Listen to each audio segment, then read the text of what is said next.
What's up guys, I'm Andy from 1A Auto. In this video I'm going to show you how to replace the rear hub bearing on this 2010 Toyota Rav4. If you need this part or other parts for your vehicle, click the link in the description and head over to 1aauto.com. I'm going to remove the wheel. I'm using a 21mm socket and an air gun. If you don't have an air gun, you can remove it on the ground with a breaker bar before you raise the vehicle up. Now, the wheel wasn't too difficult to get off.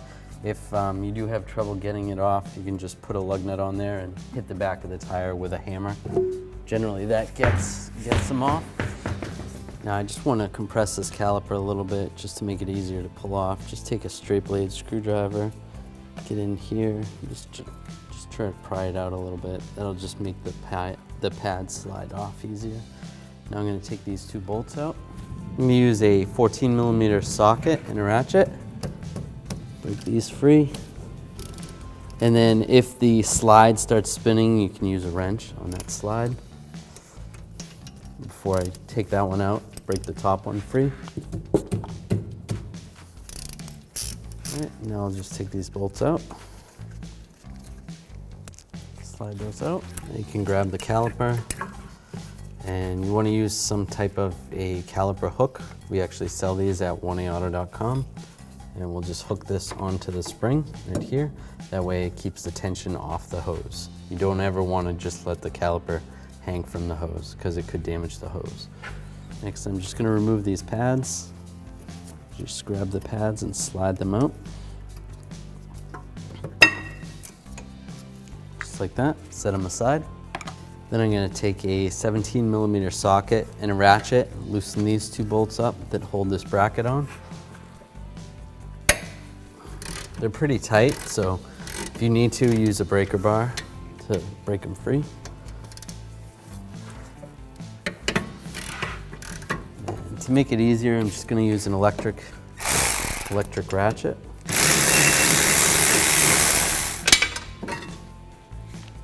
All right, this rotor is stuck on there pretty good.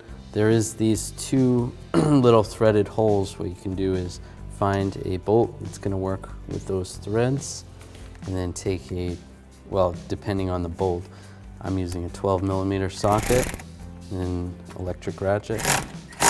Just going to tighten this down a little bit. Now I'm actually going to tap the rotor with a hammer. I just want to tap in these locations. Be careful not to hit the studs. That loosens up.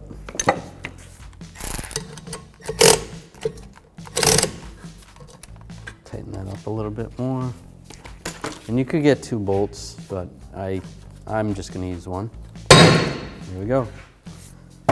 Nice and loose. You can slide it right off. I want to take this nut off, but there is a little part where it's pinched down right there to prevent it from loosening up. So just take a little punch and a hammer and try to get underneath there. Try to bring it back to the original shape. Generally, if you put a socket on there and loosen it up, it'll be a little bit tricky, but you should be able to get it anyway, but this will help. So I lowered the vehicle down to the ground, close enough to the ground where I can take this pry bar and slide it in between the lugs, because what I'm going to do is try to loosen this up.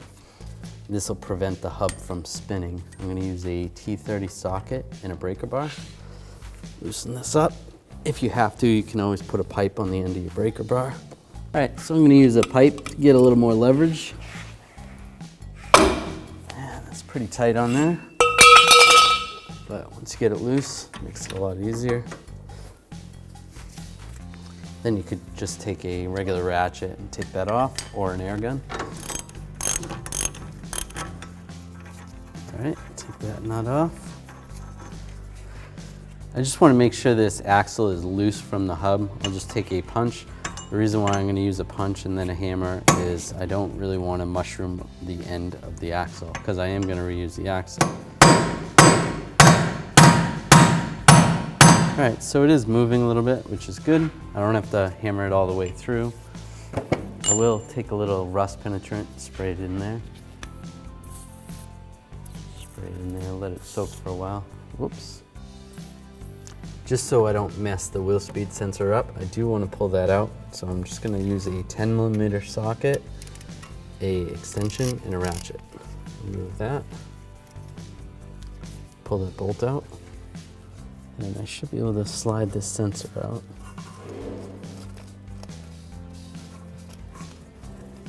So it's rusted in there a little bit, which kind of stinks.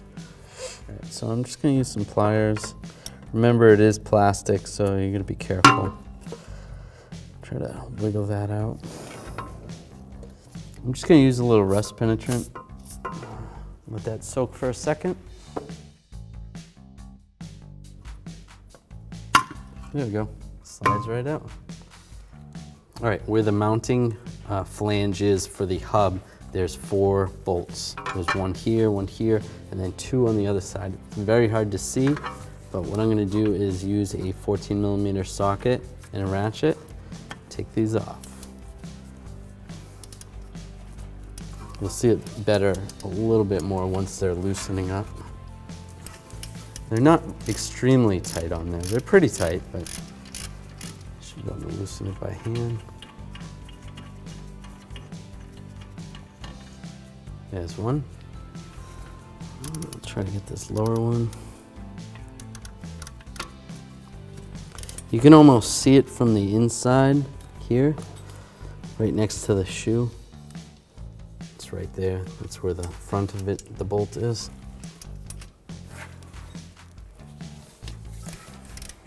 Now over on this side, there's a bolt. Loosen that one up, take that one up. All right, slide that bolt out. All right, for this one, I'm gonna have to use a long extension. I'm gonna go from underneath here. And I already had the socket on the bolt. Loosen that up. Now I can do it by hand and take that last bolt out. I installed a slide hammer on here, so I'm gonna slide hammer this off. If you don't have a slide hammer, you can try to get behind here and try to give it a tap. If it's not too rusted, it might come off, but do what you can. All right, what I do need to do is press that axle in a little bit. So I'm gonna pull this off real quick, push the axle in a little bit. There we go. All right, that's loose. Now I should be able to pull the hub, no problem. There we go. Wasn't that bad. Here's the old part. Here's the new wheel hub bearing from 1aauto.com. As you can see, the studs are the same. The machine surfaces are the same. Flip it over, the back side's the same. It has the ABS ring on the inside, just like the old one. Get yours at 1aauto.com and you'll be ready to rock and roll.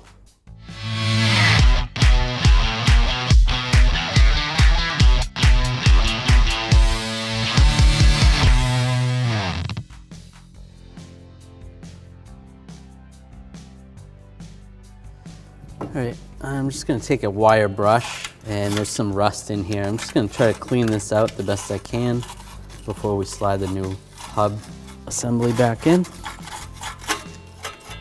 Try to make sure it doesn't get any of that debris into the brakes, into the parking brake shoes. But just clean that up the best you can. I'm gonna take a little bit of high temp anti-seize and just put it on here just for future. I put a little bit too much, a little more than I would have wanted to, but I'll just spread that around just so this new hub doesn't ever get stuck in there. If this ever has to be removed again in the future, I might put a little too much on there. I am just gonna wipe that off with a rag. A little bit off. That's good. You don't want it on the brakes either, so. That looks good. All right, take the new hub, slide it over the axle, and just get that in position. That slips in nice. It does seem like there was some thread locker on these bolts, so if you prefer to put some new thread locker on, you can. All right, so I put that one in right there. It's kind of hard to see. And get the other ones started. I want to get them all started before I start tightening this down. All right, for the front side of it, I am going to use the socket and an extension to help guide it in. Again, this is kind of hard to see. But now I'm just going to snug these up before I torque them. I'm going to use the 14mm socket extension and electric ratchet. If you don't have an electric one, just use a regular ratchet. Just make sure that's all the way on. That looks good. And then I'm just going to cross. I'm going to go from the bolt that goes there, and then I'm going to go to the one down here, just to try to get it to tighten down evenly.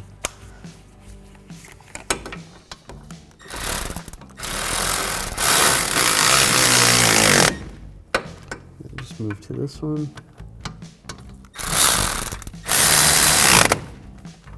And the lower one.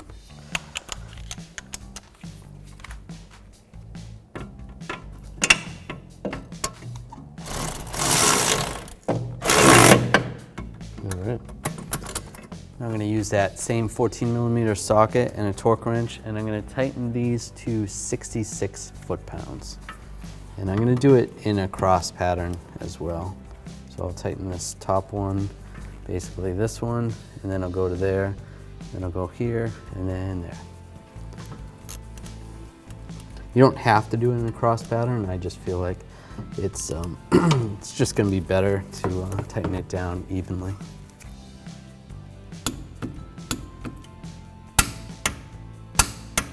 All right, we're going to install the nut.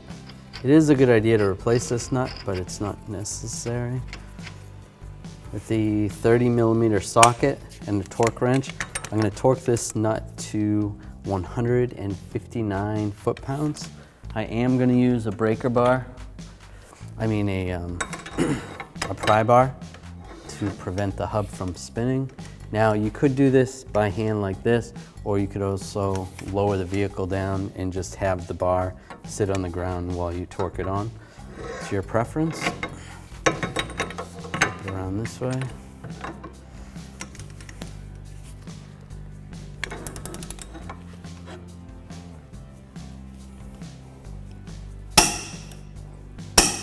So just be careful doing that by hand. Now I'm going to take a punch, and we just want to cinch this down. That's just going to prevent the nut from loosening up. Just take a punch and a hammer.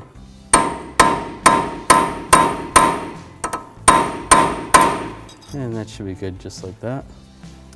Now we can reinstall the ABS wire. Just slide that back in position.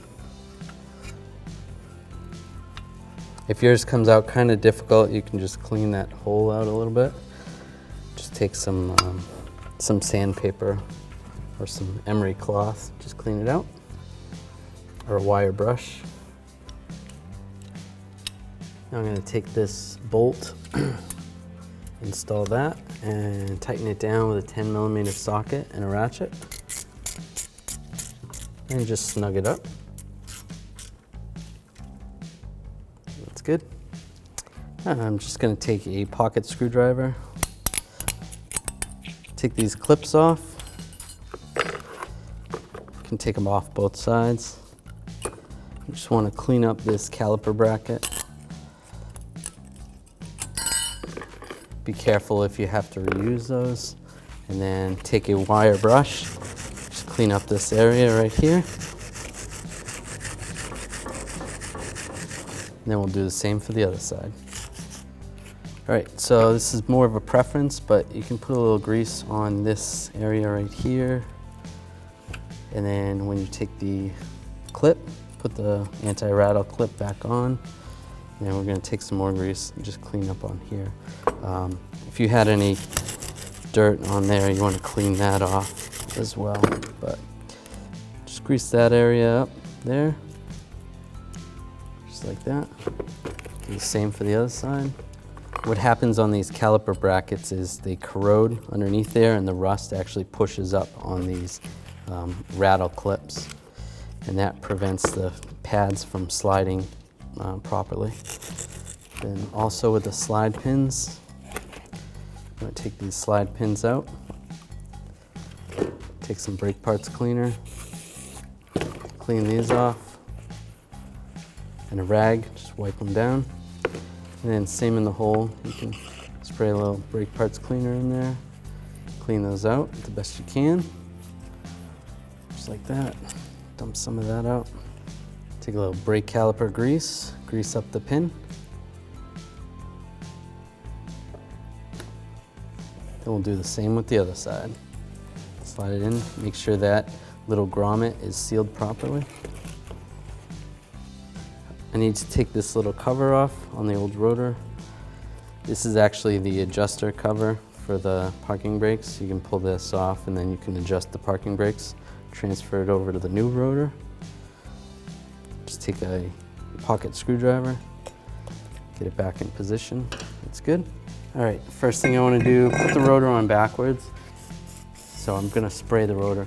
There is a protective coating on the rotor, so just wipe it off.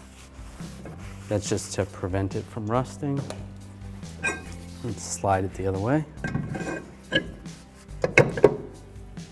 And then spray some more brake parts cleaner and wipe it off. Now we'll take the bracket, slide that back in position, right there. Take the caliper bolts, caliper bracket bolts, get those started. Now I'm just going to take my 17mm socket and a ratchet, tighten these up.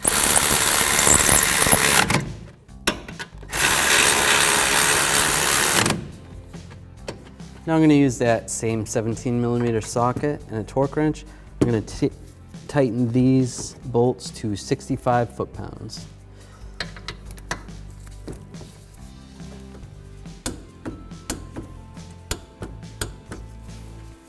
Now take these brake pads. It doesn't really matter which way they go. Slide those in position there. And then same on the inside. That's good.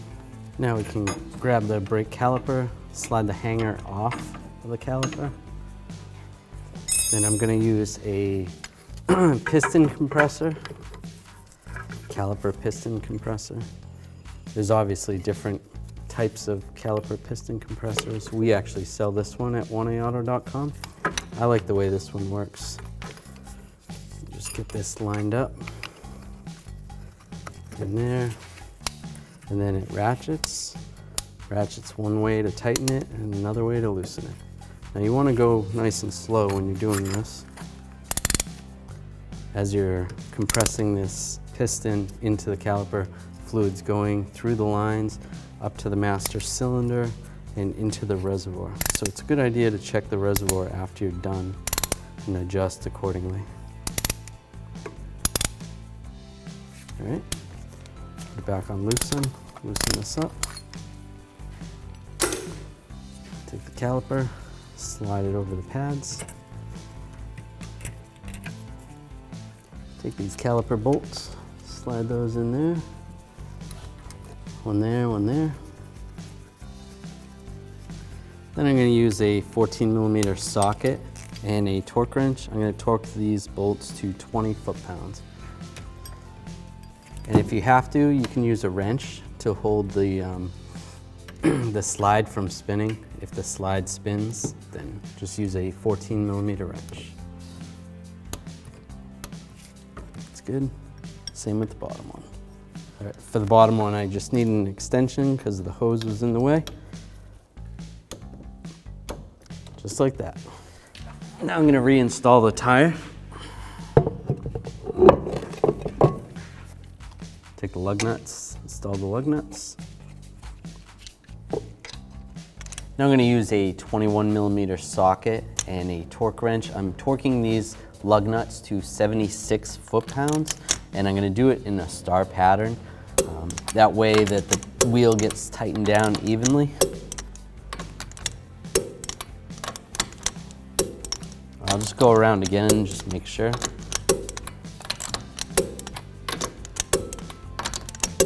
Good to go. Now we want to make sure we pump up the brake pedal, because there is going to be a little bit of an air gap between the brake pads and the rotor, and this is going to eliminate that air gap. Just pump it up. It's going to squish the piston into the brake pads. That's good. Make sure it feels good. And last, under the hood, you want to make sure you check your brake fluid level. Make sure it's not too high. If it's above the max, you want to empty some out. Use some kind of fluid transfer pump.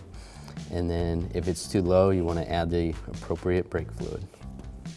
Thanks for watching. Visit 1AAuto.com for quality auto parts shipped to your door, the place for DIY auto repair. And if you enjoyed this video, please click the subscribe button.